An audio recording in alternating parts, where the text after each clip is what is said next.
नमस्कार दोस्तों, स्वागत है आपका अपने चैनल निश्चय क्लासेस पे। आज है 23 अगस्त। 23 अगस्त के 10 मोस्ट इंपॉर्टेंट करंट अफेयर्स हम देखेंगे। उससे पहले मैं बता दूं कि वीडियो के सेशन में हम पीवाईक्यूज देखेंगे, प्रीवियस ईयर क्वेश्चंस कौन से पूछे गए थे, और शुरू में हम फटाफट रिवीजन करेंगे कि कल हमने क्या पढ़ा था 22 अगस्त को। डेली का हमारा रूटीन हम ऐसे करते रहेंगे जैसे कि हम डेली करते हैं। तो आइए फटाफट रिवीजन करते हैं, फिर पहले प्रश्न के साथ शुरुआत करेंगे। तो कल का हमारा पहला प्रश्न था कि अंतरराष्ट्रीय क्रिकेट परिषद आईसीसी के नए अध्यक्ष के रूप में ग्रेग बार्कले की जगह अभी किसे चुना गया है। तो जय शाह, ये ध्यान रखिए, जय शाह अमित शाह के बेटे हैं ये, ठीक है, होम मिनिस्टर, ये आपको ध्यान रखना है। हाल ही में भारत ने किस देश के साथ पहले हरित अमोनिया निर्यात के लिए समझौते पर हस्ताक्षर किए हैं। तो जापान के साथ। जापान की राजधानी क्या है? टोक्यो, ये आपको पता होनी चाहिए। फुमियो किशिदा यहाँ के पीएम है, ठीक है, ये आपको ध्यान रखना। Fumio Kishida, FUMIO Kishida, KISIDA। इसके साथ में ये ध्यान रखना है, अभी फुमियो किशिदा ने रिजाइन देने के लिए कहा है, अपने पद से ये रिजाइन दे देंगे। क्यों? क्योंकि इनके ऊपर करप्शन के चार्जेस लगे होंगे। साथ में ये ध्यान रखना है, ये प्रश्न आ सकता है कि किस देश के प्रधानमंत्री ने भी रिजाइन देने को कहा है। इसरो डे कब मनाया जाता है? तो 23 अगस्त को इसरो डे मनाया जाता है। 1969 में इसकी स्थापना हुई थी और बेंगलुरु में इसका, जो कर्नाटक है ना बेंगलुरु, वहां पे इसका मुख्यालय है, ये आपको ध्यान रखा। और एस सोमनाथ यहाँ के चेयरमैन है, ये आपको ध्यान रखना है इसरो के। किस देश ने उल्ची फ्रीडम शील्ड अभ्यास की मेजबानी की? हाल ही में, ध्यान रखिएगा, उल्ची फ्रीडम शील्ड अभ्यास साउथ कोरिया की। किस किस के देशों के बीच में होता है? साउथ कोरिया और दक्षिण, ये आपको sorry USA, United state of America, इनके बीच में होती है। दक्षिण कोरिया की राजधानी क्या है? सियोल। आपको कितनी बार मैंने रटा दिया है। किस राज्य ने बिजली क्षेत्र को बेहतर करने के लिए ऑनलाइन प्लेटफॉर्म प्रॉम्प्ट ड्रीम्स और जल विद्युत डीपीआर लॉन्च किया है? तो हरियाणा। हरियाणा के सीएम कौन है? ये मुझे आप कमेंट बॉक्स में बताएंगे, ठीक है, कमेंट बॉक्स में आप बताइए हरियाणा के सीएम कौन है। अगला प्रश्न था हमारा छठा कि महिला T20 विश्व कप की मेजबानी कौन सा देश करेगा? आपको पता है इससे पहले ये बांग्लादेश में होने वाला था। कहां पे? बांग्लादेश, ध्यान रखिएगा। उसको हटा के अब कहां हो रहा है? यूएई, ये ध्यान रखिए, यूनाइटेड अरब एमिरेट्स, ये आपको ध्यान रखना है। तो बांग्लादेश से क्यों हटा गया? आपको पता है अभी वहां पर एक बहुत बड़ा संकट आपको पड़ा है, क्योंकि वहां पे सैन्य तख्ता पलट हुआ है ना। अगला प्रश्न है हमारा कि भारत और जापान 2+2 मंत्री स्तरीय वार्ता की मेजबानी किस शहर में आयोजित हुई है? तो अभी दिल्ली में ये आयोजित हुई है। प्रश्न आ सकता है, बहुत इंपॉर्टेंट है। अच्छा, 2+2 डायलॉग, ये 2+2 क्या है कि एक कंट्री के दो प्रतिनिधित्व होंगे। जैसे कौन कौन? एक तो आपके होंगे यहाँ पे मिनिस्टर ऑफ डिफेंस, ठीक है, मिनिस्टर ऑफ डिफेंस। दूसरे आपके कौन होंगे? यहाँ पे फॉरेन मिनिस्टर, ठीक है, फॉरेन मिनिस्टर। अच्छा, ये आपको ध्यान रखना, दोनों कंट्री के दो मिनिस्टर यहाँ से और दो मिनिस्टर दूसरे देश से। तो ये 2+2 डायलॉग बोलता है। ये कई देशों के साथ होता है, ऐसा नहीं है कि सिर्फ जापान के साथ, यूएसए के साथ होता है, ऑस्ट्रेलिया के साथ होता है, ठीक है, यूके के साथ होता है। तो कई देशों के साथ हम करते हैं।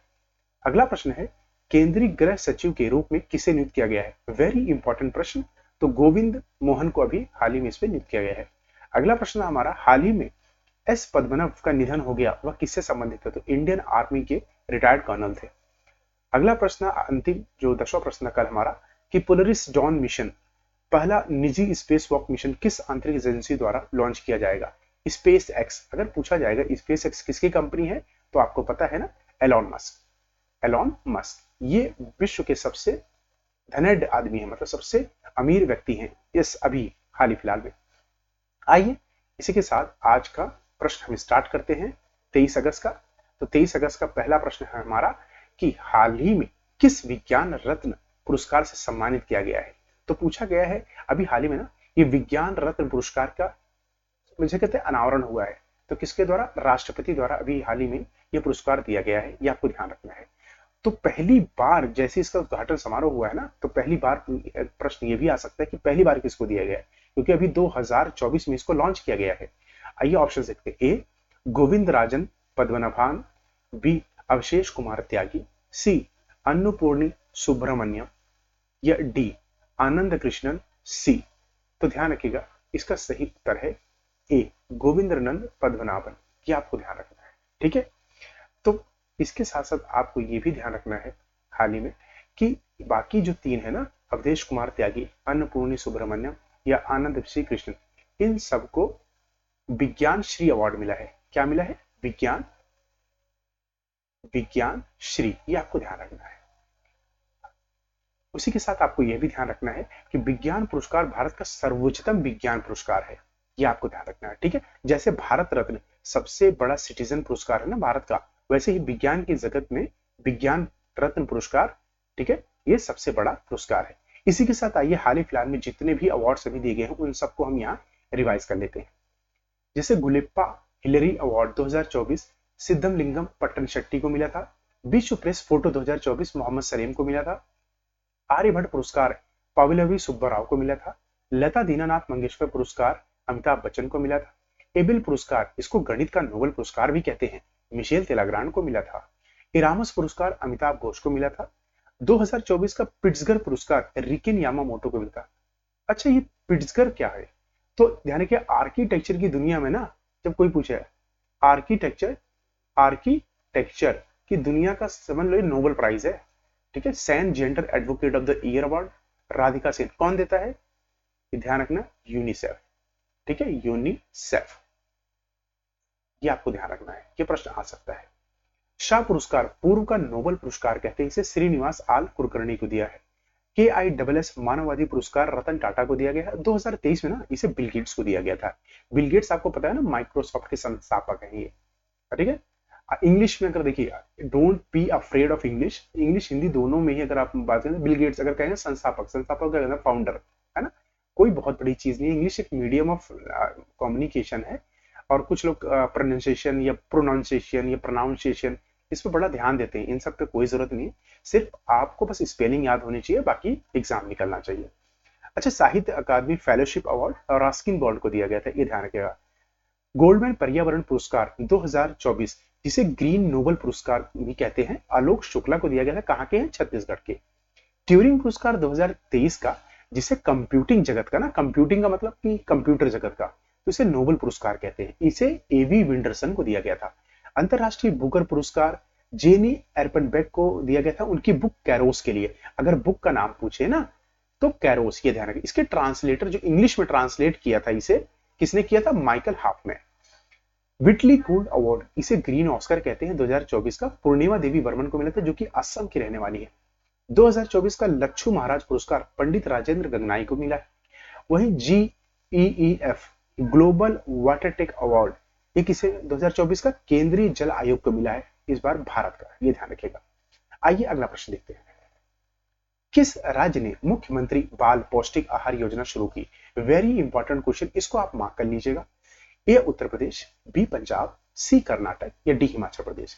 इसका सही उत्तर है डी, हिमाचल प्रदेश सरकार ने भी हाल ही में मुख्यमंत्री बाल पौष्टिक आहार योजना शुरू की है।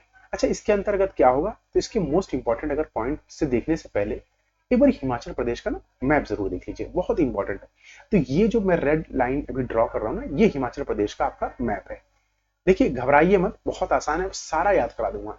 जब भी पूछा जाए कितने इंटरनेशनल बाउंड्रीज टच करती है, तो हिमाचल प्रदेश एक ही आपको जवाब देना है, एक बस, ठीक है, एक। किसको करती है टच? तो आपको पता ही है, हिमाचल प्रदेश। ये देखिए ना, ये यहाँ पर तो चाइना आप बोल सकते हैं, ठीक है, ये आपको ध्यान रखना। साथ में अगर पूछा जाए कितने राज्यों से, तो जम्मू कश्मीर एक हो गया, दूसरा आपका पंजाब हो गया, तीसरा आपका ये हो गया हरियाणा, चौथा आपका उत्तराखंड, ठीक है। तो इन्हीं राज्यों से इसकी बाउंड्री शेयर होती है। मोस्ट इंपॉर्टेंट जो यहाँ के पासेस हैं, कई बार एग्जाम में पूछा है, तो बारालाचाला ये पूछ लिया जाता है, देवसा पास, रोहतांग पास और शिपकिला। अब कैसे याद करोगे? ठीक है, तो कैसे याद करोगे कि भाई रोहतांग में एक शिप मिलती है, ठीक है, रोहतांग में एक शिप मिलती है जिसमें 12 दांत होते हैं। देवसा पास है ना, 12 दांत होते हैं, तो याद रखोगे। रोहतांग में एक शिप मिलती है जिसमें 12 दांत होते हैं, ये आपको याद रखना। तो इसके मोस्ट इंपॉर्टेंट पॉइंट देख लेते हैं। तो योजना का उद्देश्य क्या है कि मुख्यमंत्री बाल पौष्टिक आहार योजना राज्य भर में 15,181 स्कूलों में नर्सरी से कक्षा 8वीं तक के छात्रों को पोषण में सुधार केंद्रित है, मतलब इनको जो पोषणता मिलेगी ना उस पर केंद्रित है। अच्छा, इस कार्यक्रम के तहत ना बच्चों को सप्ताह में एक बार उबले हुए अंडे, फल और अतिरिक्त पोषण मिलेगा, जैसे कि दूध भी मिलेगा इसमें, ये ध्यान रखिए, मिल्क भी मिले जाएगा, अतिरिक्त पोषण जिससे मिले वो चीजें इनको दी जाएंगी।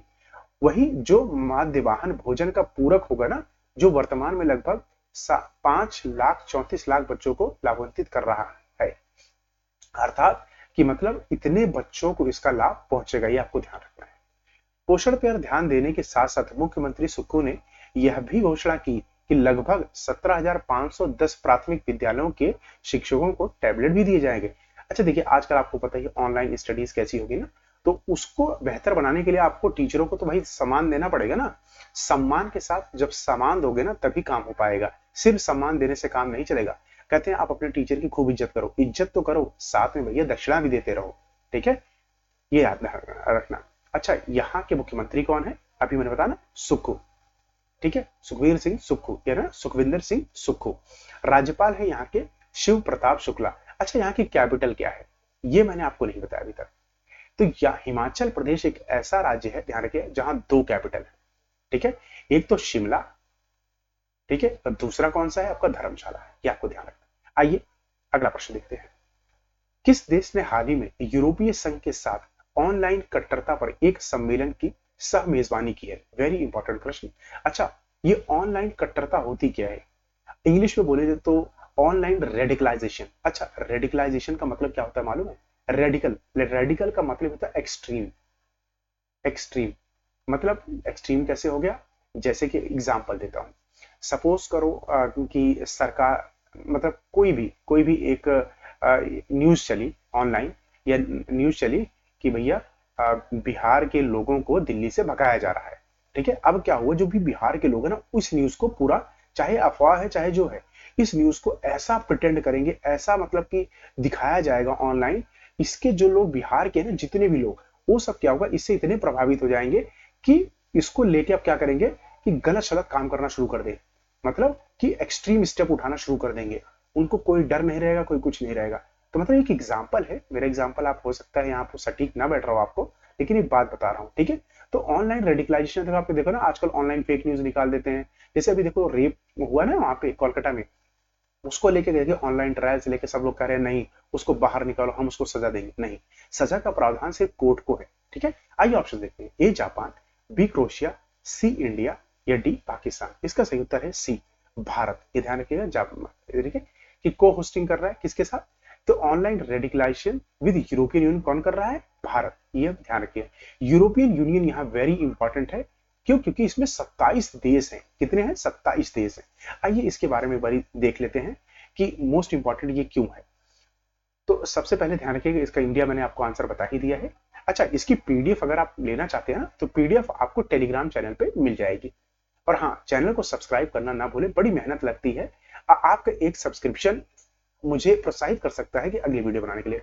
तो कह सकते हैं कि subscription works as a motivation, ठीक है। तो यूरोपियन यूनियन में 27 देश है। एस्टेब्लिशमेंट कब हुई थी इसकी, 1993 में। इन देशों में से ना 19 यूरो का उपयोग करते हैं। जो 19 देश है ना, यूरो का इनकी कॉमन करेंसी है। वही 8 यूरोपीय संघ के सदस्य ना, जैसे बुल्गारिया, क्रोएशिया, चेक गणराज्य, डेनमार्क, हंगरी, ये सब ना यूरो का उपयोग नहीं करते हैं। अच्छा, राजधानी क्या है यहाँ की, ब्रुसेल्स, अगर पूछा जाएगा यूरोपियन यूनियन की, ये ध्यान रखिएगा। आइए इसी के साथ इसका इंपॉर्टेंट मैप देख लेते हैं। जैसे देखिए, ये सारे जो नीले कलर में आपको दिख रहे हैं ना, ये सब क्या है, इसके पार्ट हैं यूरोपियन यूनियन के, ठीक है। एक बार अगर आप चाहें तो इसका स्क्रीनशॉट ले सकते हैं। अगला प्रश्न देखते हैं, भारत के किस राज्य से खेलो इंडिया अस्मिता योजना लीग की शुरुआत हुई है? तो बात हो रही है खेलो इंडिया अस्मिता योजना लीग की। ऑप्शन है ए यूपी, बी बिहार, सी केरल या डी हरियाणा। मुझे पता है इसमें खासकर बच्चे हरियाणा या यूपी मारेंगे, इसका जो कहते हैं टिक करेंगे, लेकिन नहीं, इसका सही उत्तर है बी, बिहार। देखिए, पढ़िए कहीं से, आंसर और क्वेश्चन पेपर में आपका आएगा यहीं से, ये ध्यान रखिएगा। मैं आपको सच बता रहा हूं, बहुत ही एनालिसिस करने के बाद ये क्वेश्चंस को यहाँ रखा जाता है। इसी के साथ आइए मोस्ट इंपॉर्टेंट इसके पॉइंट को देख लेते हैं। मोस्ट इंपॉर्टेंट पॉइंट क्या है, तो खेलो इंडिया की अस्मिता योगासन लीग पूर्व क्षेत्र पाटलिपुत्र स्पोर्ट्स कॉम्प्लेक्स से शुरुआत होगी, जिसमें 12 राज्यों की 500 महिला खिलाड़ी 5 स्पर्धों में इसमें भाग लेंगी। इसकी अवधि 3 दिन तक चलेगी, 24 अगस्त से लेके 24 अगस्त तक, ये ध्यान रखेगा, ठीक है। जिसमें इसकी स्ट्रीमिंग कहाँ होगी, यूट्यूब चैनल पर, अगर आप देखना चाहें तो। बिहार योगासन स्पोर्ट एसोसिएशन बायसा पहली बार लीग की मेजबानी कर रहा है, ये इंपॉर्टेंट है। मुख्यमंत्री कौन है? नीतीश कुमार यहाँ के बिहार के, ठीक है। राज्यपाल कौन है? राजेंद्र विश्वनाथ अर्लेकर, ये ध्यान रखिएगा। आइए अगला प्रश्न देखते हैं। अगला प्रश्न है सिनसिनाटी ओपन टाइटल 2024 किसने जीता? A Jannik Sinner, B Carlos Alcaraz, C Novak Djokovic या डी अलेक्जेंडर ज़वेरेव। इसका सही उत्तर है, ध्यान रखिएगा, ए जेनिक सिनर ने इसको जीता है। इसी के साथ आइए मोस्ट इंपॉर्टेंट जितने भी अभी ओपन हुए हैं उन सबको हम यहाँ रिवाइज कर लेते हैं।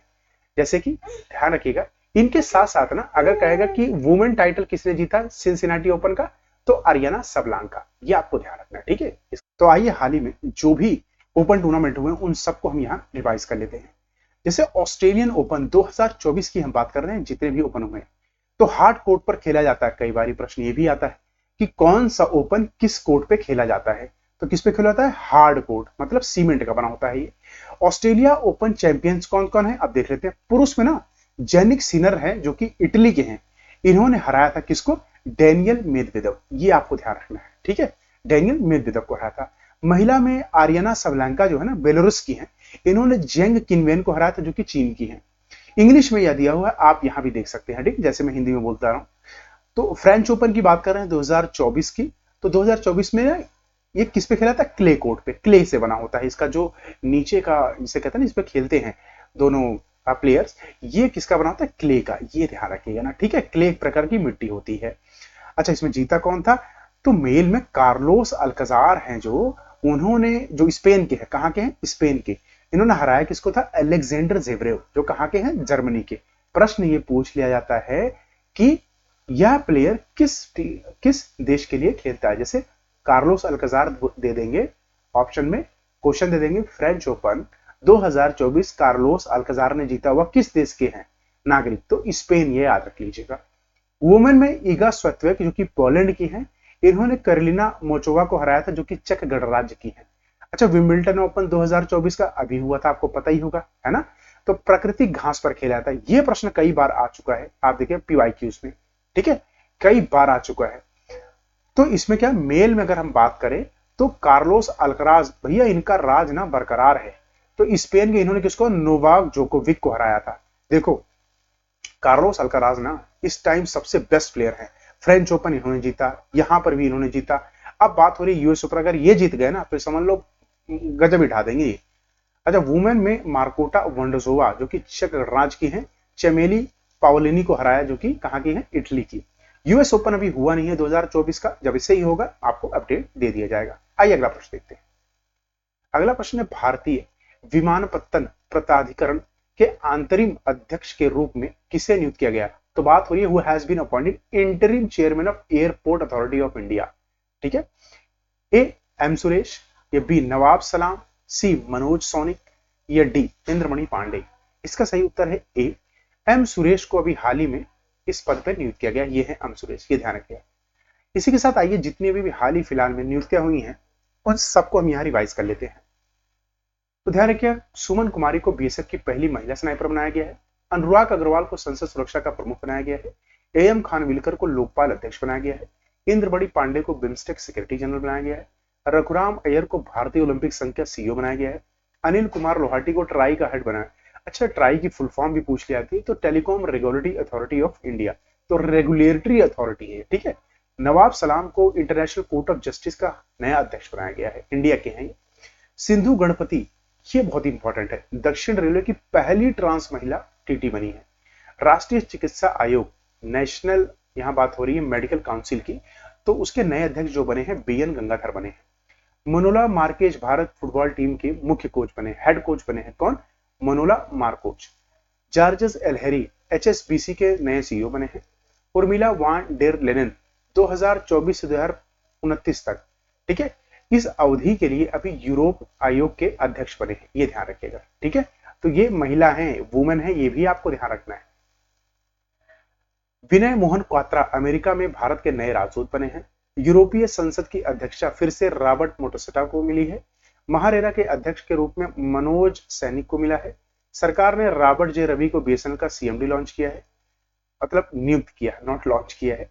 कोटेश्वर सिंह और आर महादेवन को सुप्रीम कोर्ट के न्यायाधीश के रूप में भी नियुक्ति मिली है।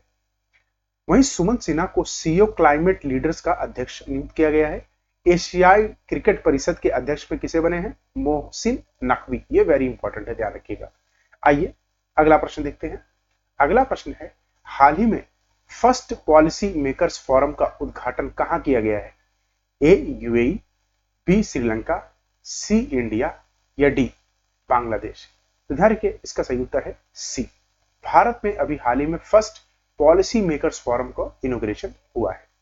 इसी के साथ इसके मोस्ट इंपॉर्टेंट पॉइंट की बात करें तो केंद्रीय मंत्री जेपी नड्डा ने नई दिल्ली में फर्स्ट पॉलिसी मेकर्स फोरम का उद्घाटन किया। इस कार्यक्रम में 15 देशों के नीति निर्माताओं और दवा नियामकों ने भाग लिया। मतलब जो भी मैन्युफैक्चरिंग है ना, मेडिसिन मैन्युफैक्चरिंग जो कंपनीज है 15 तो वो थी, साथ में इसमें 15 देश ने भी शामिल किया गया था। अच्छा, इसकी मेजबानी के साथ साथ भारतीय फार्माकोपिया आयोग द्वारा स्वास्थ्य और परिवार कल्याण और विदेश मंत्रालय के समर्थन से की गई है। तो 3 इसमें एजेंसियां थी, ये ध्यान रखिएगा। भारत को दुनिया की फार्मेसी के रूप में पहचाना जाता है। आपको पता ही है कि इंडिया बहुत ज्यादा एक्सपोर्ट करता है क्या? फार्मास्यूटिकल्स, मतलब दवाइयां। इसकी जेनेरिक दवाइयां जो है ना, जेनेरिक दवाई आपको पता है पीएम औषधालय, वहां आप जाइए, जो दवा आपको बीपी की ना बाहर 500 की मिलती है ना, वहां पर आपको 100 रुपए में मिल जाएगी। ठीक है, जैसे मलेरिया, एचआईवी, एड्स, तपेदिक जैसी बीमारियों का इलाज कराने लोग यहाँ इंडिया भी आते हैं, ये भी आपको पता हो। इस कार्यक्रम में इंडियन फार्माकोपिया ऑनलाइन पोर्टल और adverse drug reaction monitoring system software का शुभारंभ भी किया गया है, ये ध्यान रखें। अगला प्रश्न है, डीपीआईआईटी सचिव के रूप में किसे नियुक्त किया गया है? वेरी इंपॉर्टेंट क्वेश्चन, ध्यान रखिएगा। ए अमरदीप सिंह, बी प्रीति सूदन या सी टीवी सोमनाथन या डी विनय मोहन क्वात्रा? इसका सही उत्तर है, ध्यान रखिए, ए अमरदीप सिंह को अभी हाल ही में डीपीपीआई अच्छा डीपीपीआई की फुल फॉर्म क्या है? तो department of industrial policy and promotion, ये आपको ध्यान रखना है। ठीक है, इससे पहले ना आपको ये भी ध्यान रखना है कि अब इसका जो नाम डीपीआईआईटी कर दिया गया है, 2019 में इसे औषधिक नीति और संवर्धन विभाग के रूप में जाना जाता था। 2019 में इसका नाम बदल के ये department of promotion and industry and internal trade कर दिया गया, ये ध्यान रखिएगा। ठीक है, 2019 में। इसी के साथ अगला प्रश्न है, हाल ही में किस मंत्रालय ने प्रधानमंत्री रोजगार सृजन कार्यक्रम पीएमआईजीपी शुरू किया है? Ministry of home affairs, ministry of skill development, ministry of MSME या डी नीति आयोग? इसका सही उत्तर है सी। अभी एमएसएमई मंत्रालय ने इसका शिलान्यास किया है, ध्यान रखिएगा। इसके मोस्ट इंपॉर्टेंट पॉइंट है, यह एक केंद्रीय क्षेत्र की योजना है जिसका उद्देश्य स्वरोजगार के अवसर पैदा करना है। साथ में, ठीक है, साथ में यह ध्यान रखिएगा कि द्वारा प्रशासित सूक्ष्म, लघु और मध्य, अभी मैंने बताया ना एसएमई मंत्रालय द्वारा इसको अभी लॉन्च किया गया है। अच्छा, एलिजिबिलिटी क्या है? तो 18 वर्ष से अधिक आयु के व्यक्ति इसके लिए एलिजिबल होंगे। साथ में यह ध्यान रखना है कि इसके सहायता के लिए कोई आय सीमा नहीं है, मतलब जरूरी नहीं है कि आपकी 1 लाख या 10 लाख आपकी आय हो, ऐसा कुछ नहीं है। शैक्षिक योग्यता है 10 लाख विनिर्माण से ऊपर की परियोजना के लिए न्यूनतम 8वीं कक्षा पास, मतलब आपको 10 लाख रुपए का लोन चाहिए ना, तो 8वीं पास करके आओ बस। वही कार्यवंतन एजेंसी कौन सी इसकी? वही इसको एक बार तो इम्प्लीमेंट कौन करेगा? कार्यवंतन मतलब इम्प्लीमेंट करेगा खादी और ग्रामोद्योग आयोग। ठीक है, यह प्रश्न आ सकता है। लॉन्च किसने किया है? एमएसएमई। ठीक है, एमएसएमई। और इसको लागू कौन करेगा? तो खादी और ग्राम आयोग, यह ध्यान रखना है। आइए अगला प्रश्न देखते हैं। हाल ही में भारत ने किस देश के साथ नदी की सफाई के लिए एसएलआरसीसी परियोजना शुरू की है? Very important. A Finland, B Denmark, C Japan या डी ऑस्ट्रेलिया? इसका सही उत्तर है, ध्यान रखिएगा, बी डेनमार्क के साथ अभी हाल ही में भारत ने एसएलसीआर प्रोजेक्ट को लॉन्च किया है नदियों की सफाई के लिए। वही इसका इंपॉर्टेंट पॉइंट है, इस गठबंधन से ना जल संसाधन, नदी विकास और गंगा कायाकल्प विभाग के साथ साथ भारत सरकार, आईआईटी बनारस हिंदू विश्वविद्यालय, ये एक ही है, और डेनमार्क सरकार, तो कितने हो गए आपका? देखो, जल संसाधन मंत्रालय, नदी विकास और गंगा कायाकल्प, तो कुल मिला के 4 हमारे देश के इंस्टीट्यूशन, साथ में डेनमार्क। ठीक है, ये आपको ध्यान रखना है। इतने लोग मिलके हमारे देश की जो भी नदियां भी इतनी गंदी हो रखी हैं, उनकी साफ सफाई पे उत्कृष्ट प्रबंधन किया जाएगा। अच्छा, यहाँ के पीएम कौन है डेनमार्क के? तो आंद्रेस फाग रासमुसेन। और यहाँ पे अभी इम्पीरियस रूल चलता है, ये भी आपको ध्यान रखना है। इसके साथ एक बार इसका मैप जरूर देख लीजिएगा। ये देखिए ना, अगर आप कहेंगे इसमें डेनमार्क कहाँ है तो आपको पता है, ये देखिए ये है डेनमार्क, इसकी राजधानी है कोपनहेगन, ठीक है, ये देखिए। यही साथ साथ एक बार बाकी इसमें जो भी कंट्रीज आसपास है उनको देख लीजिए। जैसे कहते हैं स्कैंडिनेवियन कंट्रीज, तो इसमें स्वीडन, नॉर्वे, फिनलैंड, ये 3 कंट्रीज आती है, ये ध्यान रखिएगा। स्वीडन की कैपिटल आपकी स्टॉकहोम है और नॉर्वे की कैपिटल आपकी ओस्लो है, ठीक है। आइए इसी के साथ हम देखते हैं कि previous year question paper GS के कौन कौन से। जैसे उत्तल लेंस, कॉन्वेक्स लेंस में जब वस्तु अनंत पर होती है तो प्रतिबिंब कहां बनता है? उसका प्रतिबिंब ना फोकल लेंस 2 पे बनता है, f.2j ऑप्शन था उसमें, f1, f2, f3 या f4, अगर आप प्रीवियस ईयर पेपर देखोगे तो। अगला प्रश्न था एकलव्य मॉडल रेजिडेंशियल स्कूल किसके लिए बनाए गए? तो एकलव्य मॉडल जैसे आए ना तो चुपचाप कूद जाना अनुसूचित जनजाति के लिए, ठीक है, अनुसूचित जनजाति में एसटी के लिए। एकलव्य किसके लिए? एसटी के लिए। नालंदा विश्वविद्यालय की स्थापना किस गुप्त शासक ने की थी? अभी आपको पता है नालंदा यूनिवर्सिटी को फिर से पीएम मोदी रिजुविनेट करेंगे, इसको दोबारा से पुनर्निर्माण करेंगे, तो इसको कुमार गुप्त प्रथम ने बनाया था, ये ध्यान रखिएगा। मिल्क ऑफ मैग्नीशियम का पीएच कितना होता है? तो 10.5 होता है, ये ध्यान रखिएगा। अच्छा, वाटर का कितना होता है? वाटर का ध्यान रखिएगा 7 होता है। अच्छा, तो ब्लड का कितना होता है? तो ब्लड का आपका होता है 7.4, ये ध्यान रखिएगा, ये बार बार प्रश्न आ चुका है क्वेश्चन पेपर में। अगला है खिलजी वंश की ठीक बाद किस शासक ने दिल्ली पर शासन किया था? तो ध्यान रखिएगा तुगलक वंश, ठीक है, खिलजी के बाद तुगलक, ये ध्यान रखना।